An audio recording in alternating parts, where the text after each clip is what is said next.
Ibihe byiza mfite abakunzi ba Talk Rwanda, ibyo bari natwe mu biganiro dukora umunsi ku munsi, bagaruka ku makuru na documentary haba muri siporo, imyidagaduro, politike ndetse n'utundi.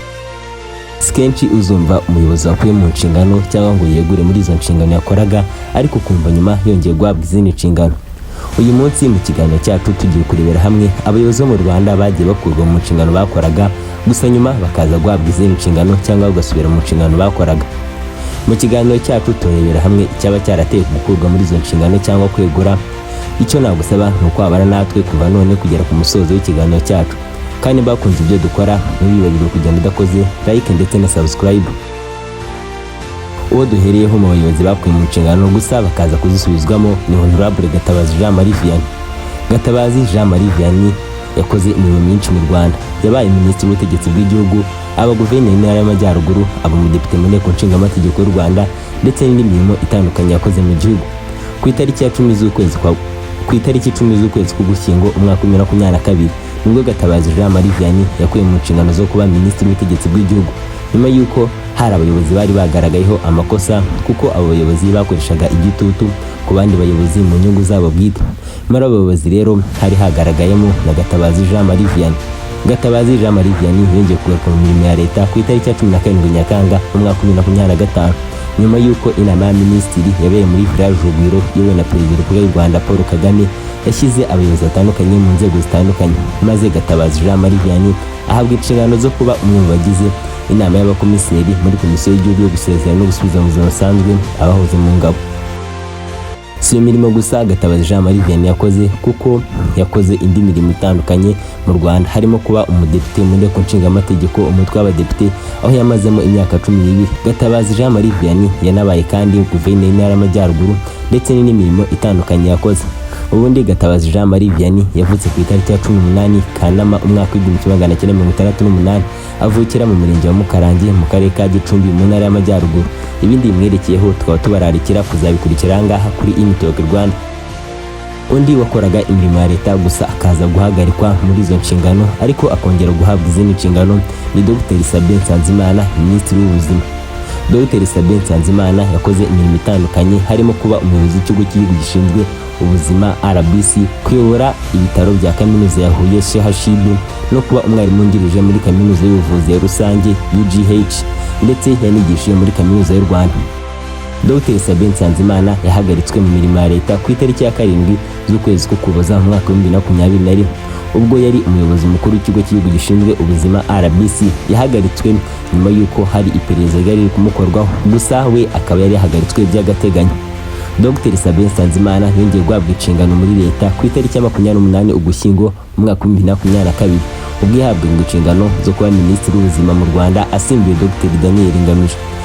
Dr. Sabe Nsanzimana yabaye umuyobozi wa RBC kuva mu mwaka wa 2019, gusa hakaba hari indi mirimo itandukanye yakoze, harimo kuba umwarimu muri kaminuza y'u Rwanda, kuba umwarimu wungirije muri kaminuza y'ubuvuzi rusange UGH ikorera ibitaro mu karere ka Burera mu ntara y'Amajyaruguru, ndetse Dr. Sabe Nsanzimana akaba yaranabaye umuyobozi w'ibitaro bya kaminuza ya Huye CHUB.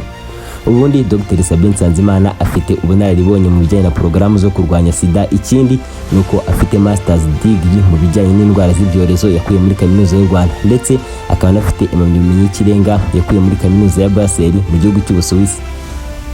Undi wakoraga imirimo ya leta gusa akaza guhagarikwa mu nshingano yakoraga, gusa nyuma akaza guhabwa izindi nshingano ni General Patrick Nyamvumba, ambasaderi w'u Rwanda mu gihugu cya Tanzania. General Patrick Nyamvumba yahagaritswe mu mirimo ya leta ubwo yari minisitiri w'umutekano mu gihugu, akaba yarahagaritswe ku itariki ya 27 Mata mu mwaka wa 2020 nyuma y'uko itangazo ryashyizwe ahagaragara n'ibiro bya minisitiri w'intebe ryavugaga ko General Patrick Nyamvumba yakuwe mu mirimo ye kubera iperereza ryari riri kumukorwaho. Iryo tangazo ryavugaga ko General Patrick Nyamvumba agomba guhita asubira ku cyicaro gikuru cy'ingabo z'igihugu mu gihe gitegerejwe gufatwa ikindi cyemezo. Nyuma y'imyaka 4 General Patrick Nyamvumba akuye mu nshingano yari afite, inama ya minisitiri yabaye tariki ya 27 Gashyantare umwaka wa 2024 yashyize abayobozi batandukanye mu myanya, maze General Patrick Nyamvumba agirwa ambasaderi w'u Rwanda mu gihugu cya Tanzania, aho yari asimbuye ambasaderi Fatu Haririmana. Ikindi bamenye nuko General Patrick Nyamvumba yakoze indi mirimo mu ngabo z'u Rwanda, harimo kuba umuyobozi w'ishuri rya gisirikare Rwanda Peace Academy riherereye mu murenge wa Nyakinama mu karere ka Musanze mu ntara y'Amajyaruguru. Gen. Patrick Nyamvumba kandi yanabaye perezida w'urukiko rukuru rwa gisirikare hagati y'umwaka 2007 n'umwaka 2009. Gen. Patrick Nyamvumba kandi yabaye umugaba mukuru w'ingabo z'u Rwanda, umwanya yamazeho imyaka 6 ndetse n'indi mirimo itandukanye yakoze. Ibindi bitandukanye wamenya kuri Gen. Patrick Nyamvumba wareba ikiganiro twakoze kigaruka ku buzima n'amateka ye mu biganiro byacu byabanje. Undi wakoraga imirimo ya leta gusakaza guhagarikwa mu nshingano nyuma kongera guhabwa izindi nshingano ni Senateri Dore Uwizeyimana, umusenateri mu nteko nshingamategeko y'u Rwanda. Senateri Dore Uwizeyimana we arihariye kuko we ntabwo yakuwe mu nshingano ahubwo we yareguye ku bushake. Senateri Dore Uwizeyimana arihariye kuko we ntabwo yakuwe mu nshingano yakoraga ahubwo we yeguye ku bushake mu nshingano yakoraga. Icyo gihe akaba ari umunyamabanga wa leta ushinzwe itegeko nshinga n'amategeko muri Minisiteri y'Ubutabera. Icyo gihe akaba yareguye ku itariki ya 6 Gashyantare mu mwaka 2020. Akaba yareguye nyuma yo kugaragaraho ibikorwa bigayitse kuko yeguye kuri umwanya nyuma yo gusagarira umudamu ushinzwe umutekano mu nyubako imwe yo mu mujyi wa Kigali. Ibi bikaba byaragarutsweho na Perezida wa Repubulika y'u Rwanda Paul Kagame mu nama y'igihugu y'umushyikirano.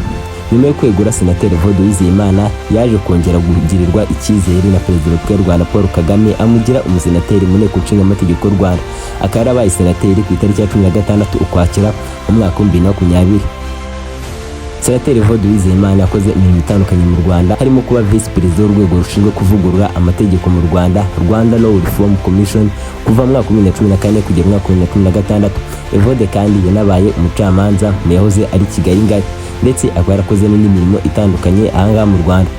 Reka nkubwire ngo ni nanga dusoreje ikiganiro cyacu cyagarukaga ku bantu bahoze bakora imirimo ya leta bakaza guhagarika gusa nyuma bakaza gusubizwa mu nshingano. Reka ngushimire ubanye nanjye kuva ku ntangiriro kugera ku musozo. Kandi niba Rwanda ugeze kuri Talk Rwanda nagusaba ko wakora subscribe ubundi ukajya natwe mu biganiro tubakorera umunsi ku munsi yarugaruka ku makuru na documentaire haba muri siporo, imyidagaduro, politike ndetse n'utuntu n'utundi. Reka nkubwire ngo icyo ugomba kumenya kandi ukazirikana nuko twifuriza kugira ibihe byiza mu byo ukora byose.